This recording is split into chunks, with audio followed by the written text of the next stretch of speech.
आज हम लोग बम्बई के पास ही में ये पूजा करने वाले हैं।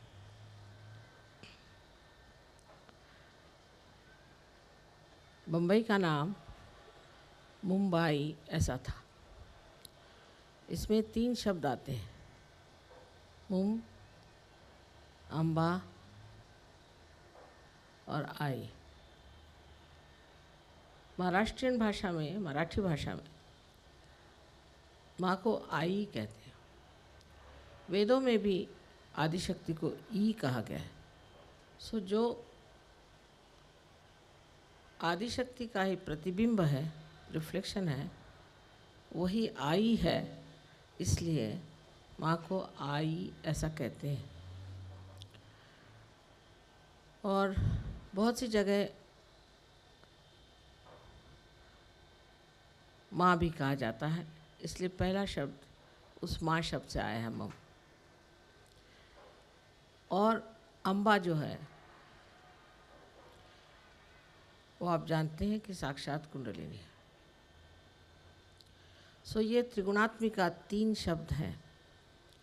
और बम्बई में भी आप जानते हैं कि महालक्ष्मी, महासरस्वती, महाकाली, ये तीनों का ही एक सुंदर मंदिर है, जहाँ पर पृथ्वी से ये 3 देवियाँ निकली हैं। हालांकि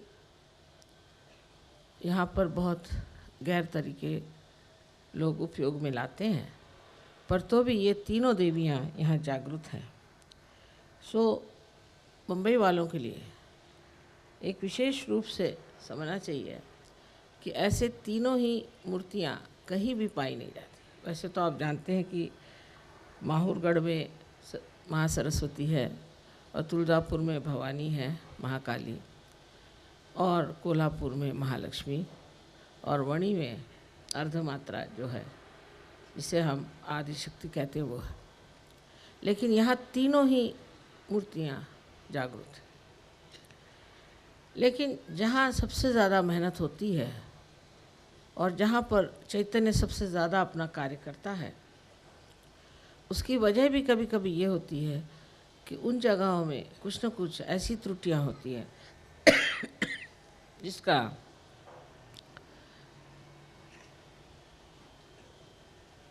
कुछ न कुछ कारण होता है, और उस कारण को किसी तरह से नष्ट करने के लिए ही ऐसी मूर्तियाँ वहाँ उद्धृत होती हैं। कहा जाए कि जैसे अरेबिक देशों में ज़ोरास्टर ने 5 बार जन्म लिया, उसके बाद अनेक आदि गुरुओं ने वहाँ जन्म लिया, इब्राहिम, मोसेस, फिर अंत में मोहम्मद साहब ने भी जन्म लिया, क्योंकि वहाँ बहुत ज़रूरत थी, इसलिए ये जन्म लिया गया और वहाँ ये कार्य हुआ।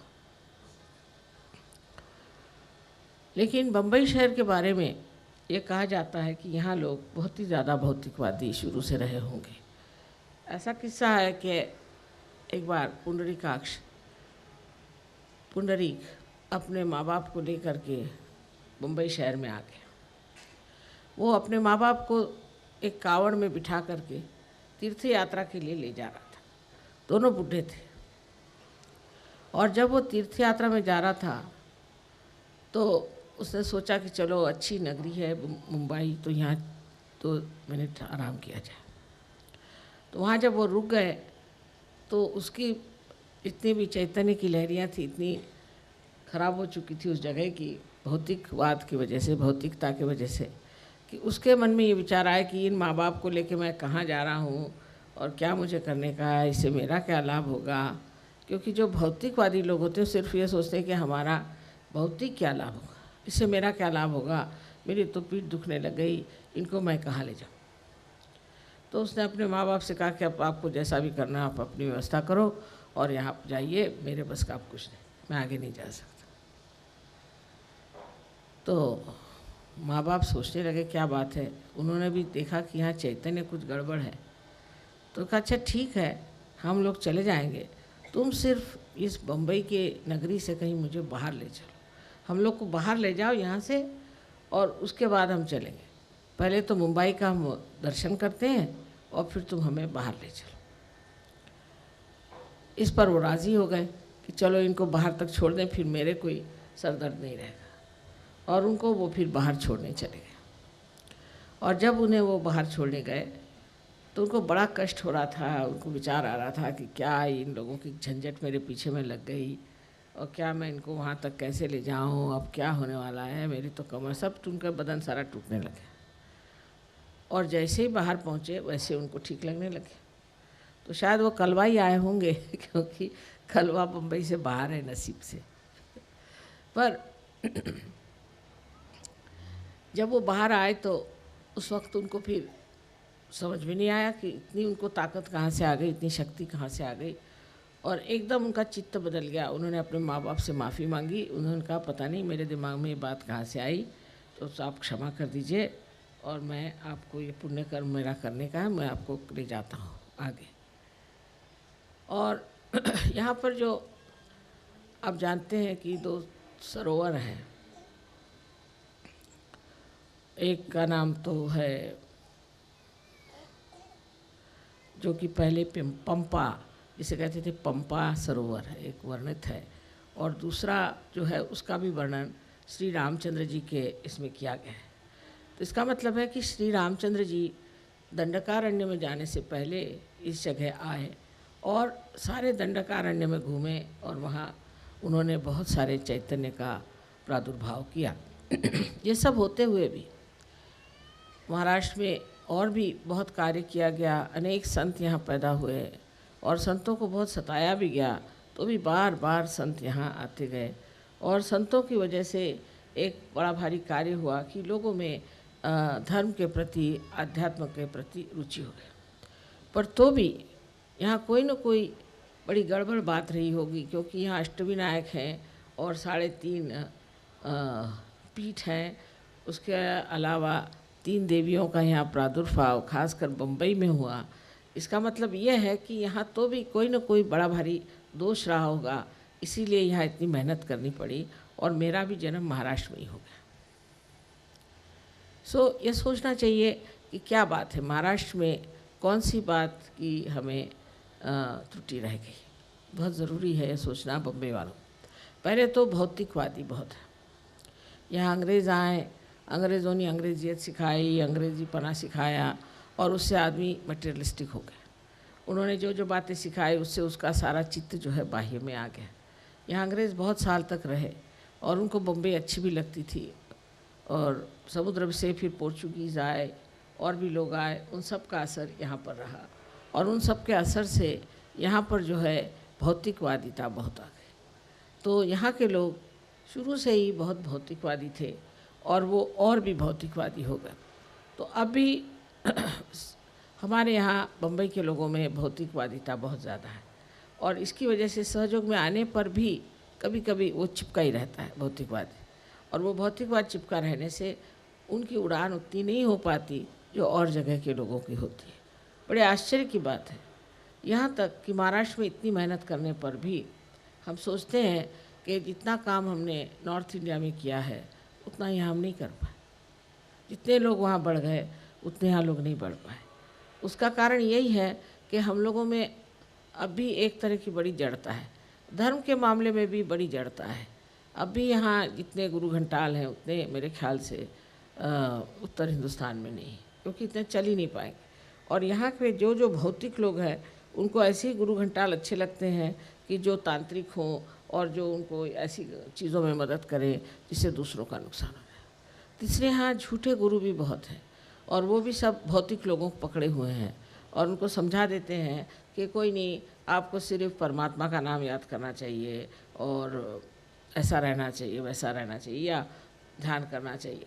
पर उनके प्रति कोई भी, इसको कहते हैं कि एक बहुत ज़बरदस्त एक इच्छा कि इन लोगों का कुछ ठीक होना चाहिए, इन लोगों को कुछ न कुछ मिलना चाहिए, इस तरह की कोई आंतरिक इच्छा उनके हृदय में नहीं। वो चाहे को गुरु भी नहीं होंगे पर तो भी उनके मन में ये इच्छा नहीं कि मैंने इनको क्या दिया, इन्होंने मेरी इतनी सेवा करी, इन्होंने मुझे इतना देखा, मैंने इनको क्या दिया।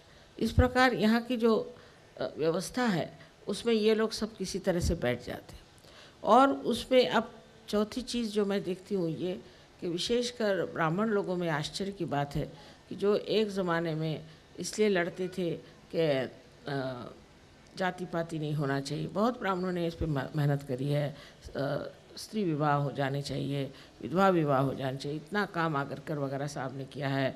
और यहाँ के जो मराठी के कहना चाहिए बड़े बड़े लेखक हो गए या कवि हो गए, इतने ही नहीं संत हो गए, जो ब्राह्मण थे उन्होंने बहुत ही मेहनत करी है। रामदास स्वामी हम कह सकते हैं, ऋषि सरस्वती हम कह सकते हैं, और भी लोग, वो जो जितने भी ब्राह्मण लोग थे उन्होंने इतनी मेहनत करके और सामने आध्यात्म को बिठाया। जैसे कि हम कह सकते हैं कि तासगणु उन्होंने कहा कि आमासी म्हणती ब्राह्मण आमी जानिले नाही ब्रह्म आमी कसले ब्राह्मण। इस तरह से उन्होंने हमारे अंदर ये जागृति की कि जब तक तुम ब्रह्म को नहीं जानते तुम लोग ब्राह्मण नहीं हो।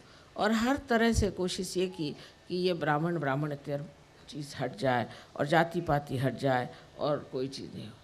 पर अब मॉडर्न टाइम्स में मैं देखती हूँ कि ब्राह्मण लोग जो हैं वो सबसे ज़्यादा मॉडर्न हो गए। जैसे कि कोई औरत के बाल कटे दिखाई दे और उसके चश्मा लगाया हो, सिगरेट पी रही हो, पूछे कौन तो ब्राह्मण है, आश्चर्य की बात है। तो ये कैसे परिवर्तन आ गए मेरी समझ में नहीं आता है, पर यह अधिकतर देखा जाता है कि इन लोगों में इस तरह का बदल आ गया। दूसरी बात, यहाँ की दूसरी कम्युनिटी जिसे मराठा कहते हैं, वो तलवार वलवार तो अब रह नहीं गई, तो आपस में गर्दनें काट रहे हैं, क्योंकि अब तलवार का करें क्या। तो सोचते हैं कि तलवार से पहले लड़ते थे शिवाजी महाराज के लिए, अब आपस में भावबंदगी जिसे कहते हैं, आपस में गर्दनें काट रहे। इस तरह से ये हो गया। और फिर तीसरी, यहाँ वैश्य जात तो है ही नहीं महाराष्ट्र में, क्योंकि इन लोग को बिज़नेस करना नहीं आता, और अब मुँह फट होने की वजह से ये लोग बिज़नेस भी नहीं कर सकते। तो रही बात अब आध्यात्म किसके सहारे बांधा जाए, ये समझ में नहीं आता मुझे कि किसको कहा जाए कि तुम लोग आध्यात्म को पकड़ो। इस तरह से जाति पाति हटाना या इस तरह के गलत धारणाएं जो थी उसको हटाना, वो तो दूर रहा, उसमें और घुसे चले जाना है। और आजकल इतना ज़्यादा इसका प्रकोप हो गया है कि कोई समझ भी नहीं सकता है कि जाति पाति सब व्यर्थ की चीज़ है और इससे सिर्फ अनर्थ होने वाला है, और ये झूठी बात है। इस तरह से हमारे महाराष्ट्र में जो अनेक सी चीज़ें चल पड़ी हैं उसके तरफ हमें ध्यान देना चाहिए। हालांकि यहाँ के लोग सीधे हैं, कहना चाहिए कि भोले भी हैं, और पैसे का इनको जो है विचार वो बहुत ही छोटे तरीके का है, बड़े तरीके का नहीं है। पर इनकी नितांत श्रद्धा गणेश जी पर है। ये बहुत बड़ी बात है कि ये मनुष्य की जो चारित्रिक बात है, या जिसे कहे मोरालिटी है, उसके ओर संभाले।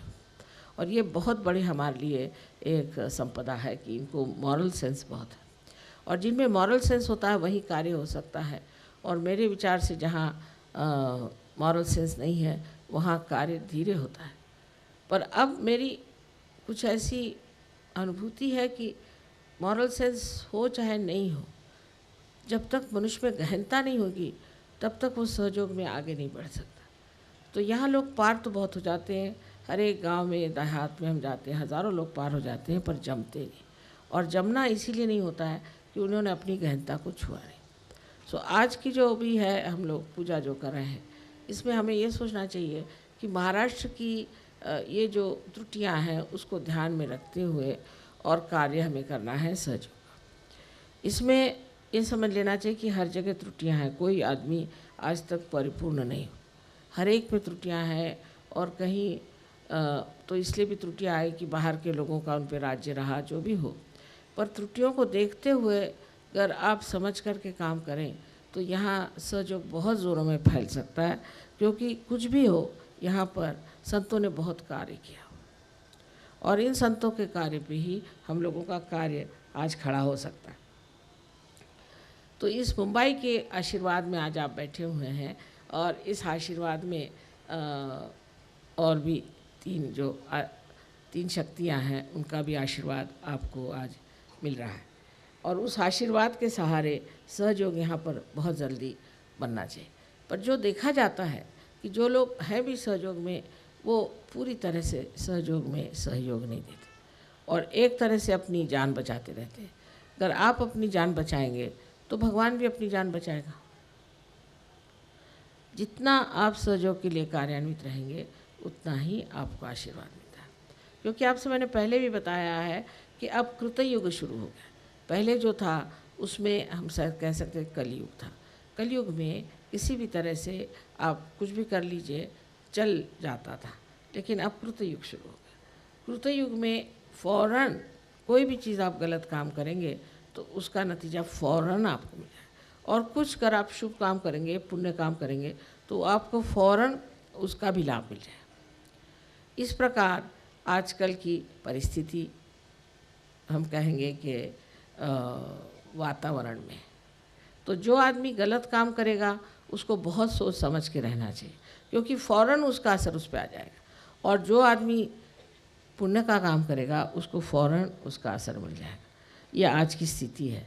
तब हम लोगों को सोचना चाहिए कि हम तो बम्बई में अगर रह रहे हैं तो हम बहुत कुछ कार्य कर सकते हैं, और इसीलिए मैंने बम्बई में बहुत मेहनत करी, और उस मेहनत के फलस्वरूप आज आप यहाँ पर इतने लोग आए हैं।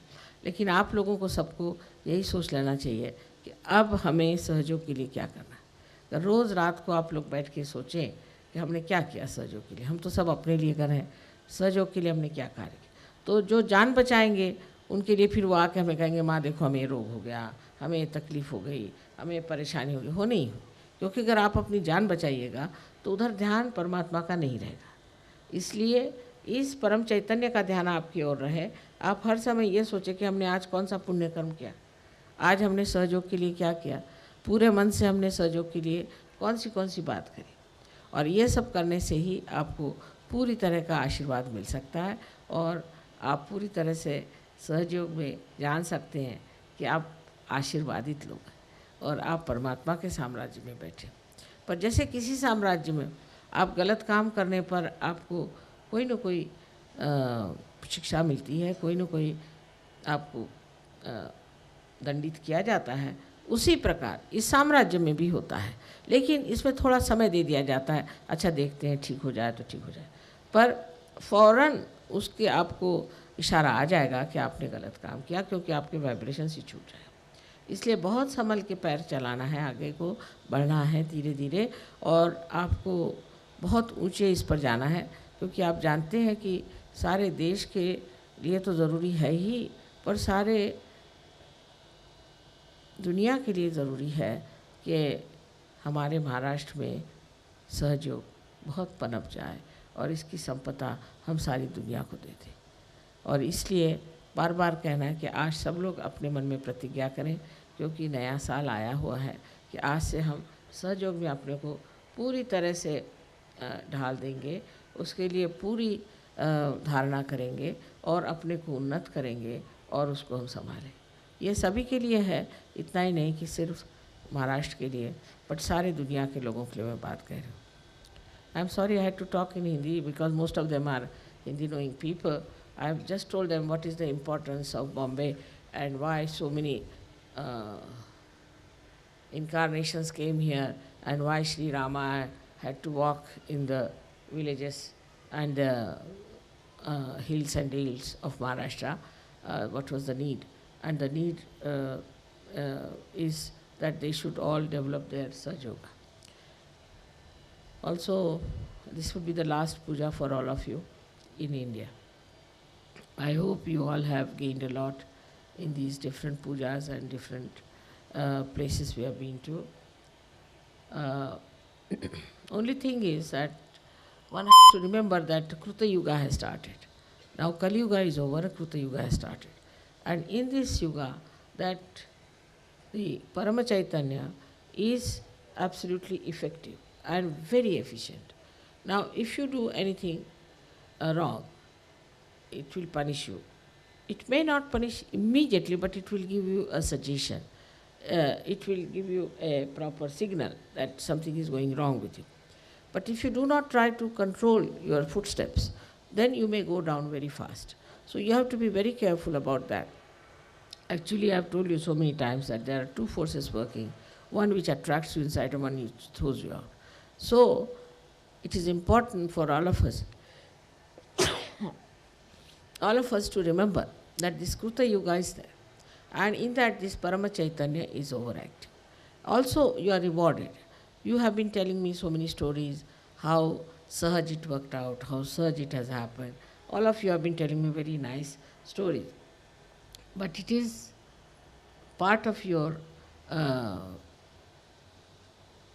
your play in Sahaja Yoga, and that's your place in the kingdom of God.